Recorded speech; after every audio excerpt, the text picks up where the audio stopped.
Welcome to the Innovation and Compliance Podcast, part of the Compliance Podcast Network. Join us every week as we talk with industry innovators who are making compliance to help business run more efficiently and at the end of the day, more profitably.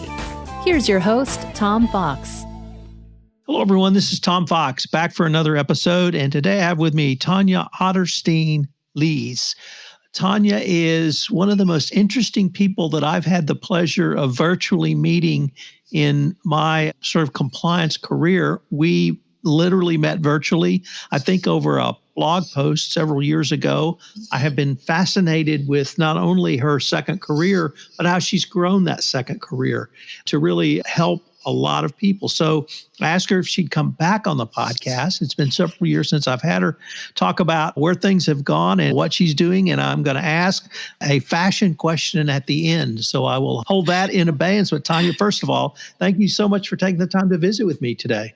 And thank you, Tom, for reaching out. I really appreciate it. And, I'm really looking forward to and sharing really a vital message with your listeners today. So thank you for having me on. So perhaps you could just start off by detailing how you got to where you are now. I know you have a fascinating professional background and you did not begin in fitness. No, actually, that is a good question. I did start my career in early childhood education. I was an early childhood educator for 14 years, became a stay-at-home mom after that. And then when it was time to go back to work, Tom, I said to myself, childcare is something I feel I need to change and look for a new career and become a professional in another field. So, I did some soul searching, Tom, and I said, what has always been really vital to my life? And that was taking care of yourself in the regards to exercising and moving your body. So that was, my career choice. And, definitely you're right, Tom, when you mentioned, the whole shift in the way you look at fitness. It's so important to move your body every day and to share that message with, people I speak with on a daily basis, and sharing it with the whole world is so important. And when we move our body, when we exercise, it has such a huge impact on everything else about ourselves and how we view ourselves, how we view the world. And looking at that and movement and mindset brought me to a place where definitely this is a career choice I feel is important to make for myself, as well as helping others out there. But the thing that really intrigued me as I've watched your career progress is it is much more than simply physical fitness. And in many ways, I would say you lead as an advocate on mental fitness. That's not just mental health. It's an entire mindset in your head around fitness. So I was wondering if you could tell us about that journey you've gone through. Yeah. As far as mindset, it means so many things, but in a nutshell, it's how you see yourself, how you embrace who you are, how you go forth and, look at every day.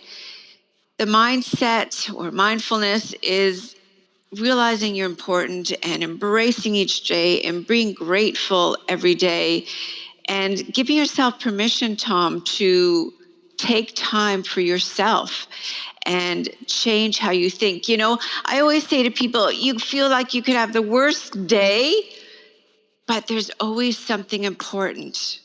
There's always something important, and what makes that day special? Moving your body, exercise is one piece of what I call a triangle. The other piece is, healthy eating. But the top part, as you mentioned, Tom, is mindset. And again, no matter how awful your day was, there's always something that happened that is wonderful, whether it was the sun was shining, whether you had green lights on the way to work. But when you start having gratitude and being thankful and appreciating what you can do and appreciating everything around you, your whole mindset becomes positive. And you start to become less stressed. You start to take things, I'll say, not so serious, and things around you become more positive. And that whole way you think, that whole mindset changes and becomes very positive. And it's something you need to, I'll say, look at every day. People will say, well, how can I create this positive mindset? And it's simple things like waking up and being thankful for one good thing and going to bed with what was the greatest thing that happened today. So mindset becomes a part of you, and it's something that you need to be aware of happening.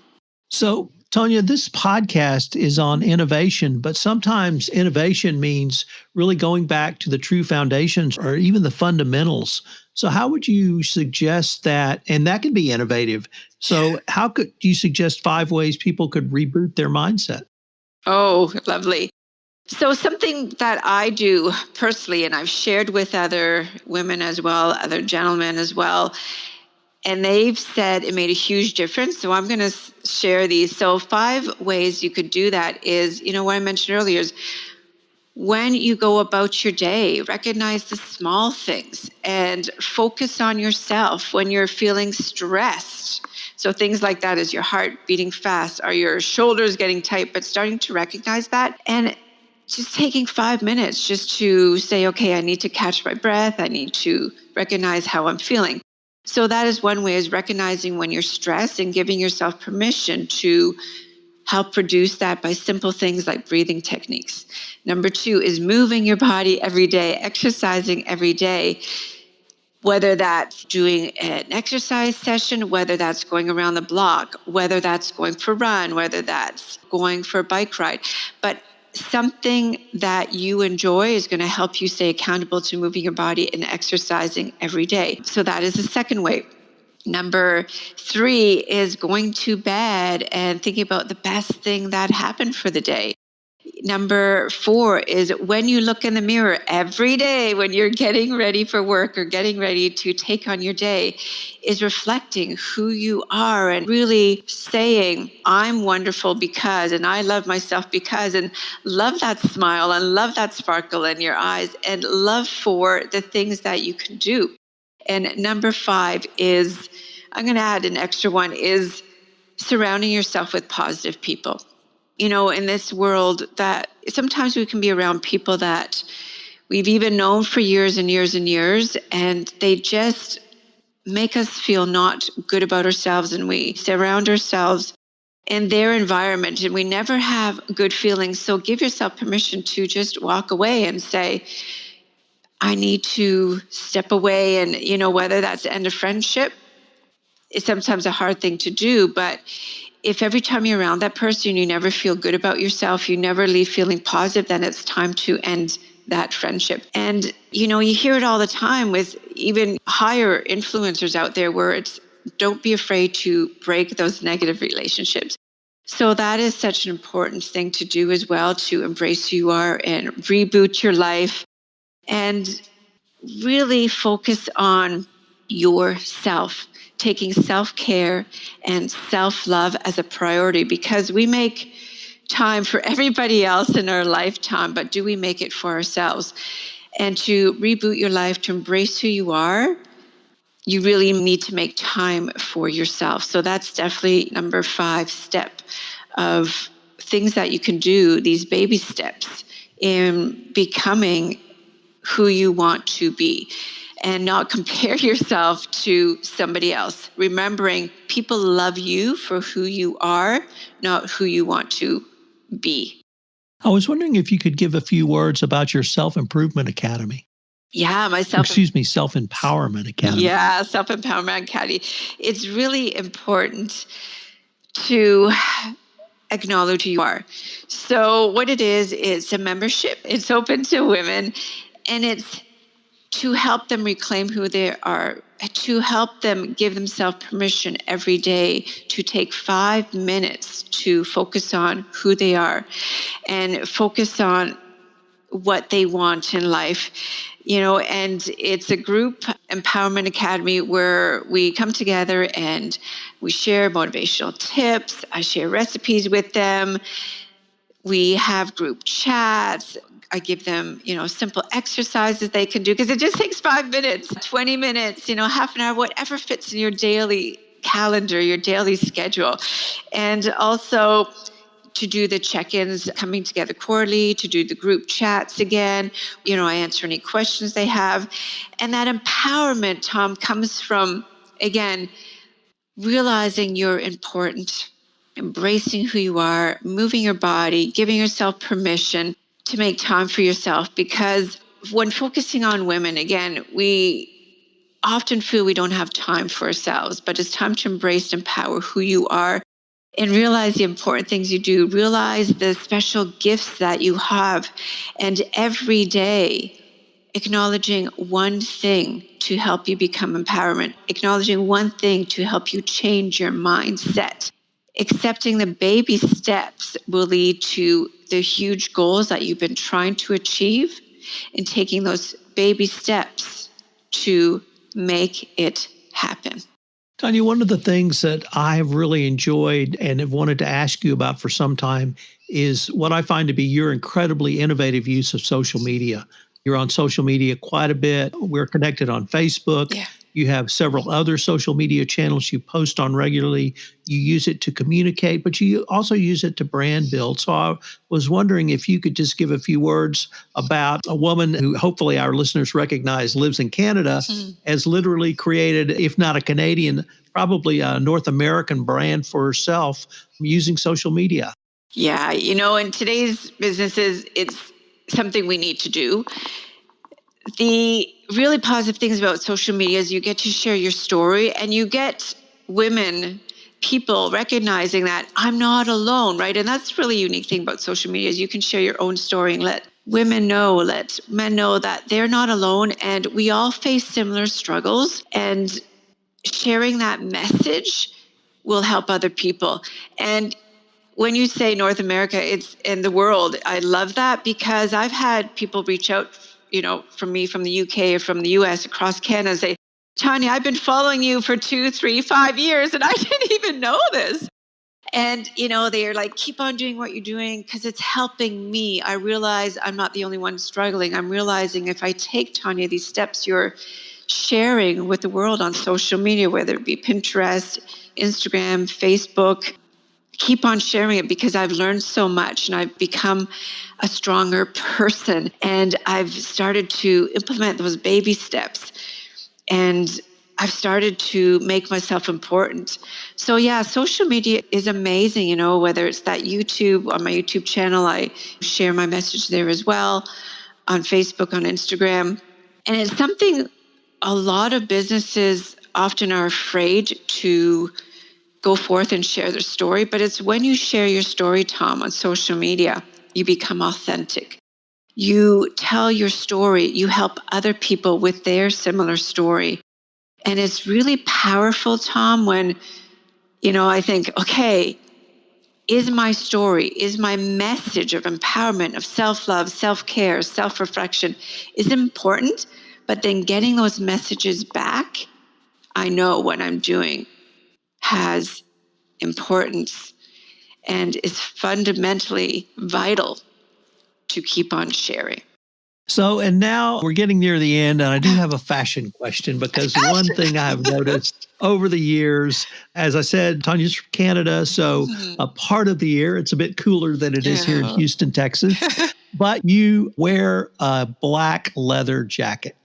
And I happen to like black leather, so I was particularly struck by that. And you've worn it for years. I just wondered, is that your signature jacket or is it just one of your favorites? I do like it. It has some sentimental value to it as well. I'm going to share that because, we just talked about social media, about sharing your story and it being authentically you. So after I had our son, who's now 16, I have 2 children, a 13-year-old daughter and a 16-year-old son. My husband gave me a gift certificate for a leather store, a Canadian leather store. And we went in there and he's like, buy something that shows how you love yourself. So I picked out the leather jacket because it just shows that even though I had a son, I still need to model what I love. I still need to take something that I love and not, yes, become the mom, but still not lose who I am. And my black leather jacket makes me feel important. It makes me feel that I still am youthful, I still am powerful, and I could still be a really cool mom, right? Sometimes moms or parents need to think they cannot be who they are anymore, but I think it's really important to still be who you are and recognize that, because your kids look up to you, right? And when they see you being that strong role model, it creates a really strong message to them that they need to continue to accept who they are and continue to be who they are. And yeah, my jacket, is a part of me. And in the spring, you wear it without a scarf. In the winter, you wear it with a sweater underneath and a heavier scarf and a hat. But it makes me feel really good inside. And yeah, never stop being who you are just because you're a mom, just because you become a parent. Even for the gentlemen, becoming dads, never lose who you are, because when you lose who you are, you lose that important self. And I think it's important to keep who you are and model it, who you are, and shine who you are. So, Tanya, that's a great way to end, but I was wondering if anyone wanted more information on yourself or your services, where would you suggest they go? Social media. So you can find me on Instagram and on Twitter, where I will be including Facebook and Pinterest. So it's Tanya Otterstein Liehs for Instagram, and for Pinterest. Facebook is Body Business KW, because Body Business is the name of my brand, my business. I also have my personal page on Facebook, Tanya Otterstein Liehs, and of course on YouTube, which I really recommend, your listeners go to if they want to learn everything about self-love, self-worth, self-reflection, because when I am on Facebook, I do my lives, and then I put them on my YouTube channel, which is Tanya Otterstein Liehs. And I really encourage you to listen and reach out, because, I want to help you move forward. I want to help you unleash and unlock and harness who you are and embrace who you are. Tanya, this has been just a ton of fun, a fascinating interview, and frankly, one that struck home with me for the following reason. When I was 14 years old in junior high, what we used to call junior high school, I had a health teacher who was a coach. And he said that health is a state of mental, physical, emotional, and spiritual well-being, and not just the absence of disease. Yeah. That phrasing stuck with me forever, and you really seem to embody that. So thank you so much for taking the time to visit with me today. Well, thank you so much, Tom. I appreciate you having me, and I appreciate you sharing that quote, that message that your health teacher taught with you, because it is really a strong message that people really need to believe and really take to heart and start making it a part of their life. If you're a compliance professional looking for a convenient and effective way to fulfill your continuing education requirements, go to fcpacompliancereport.com/courses and choose from 4 hour-long training packages that will keep you current. That's fcpacompliancereport.com/courses.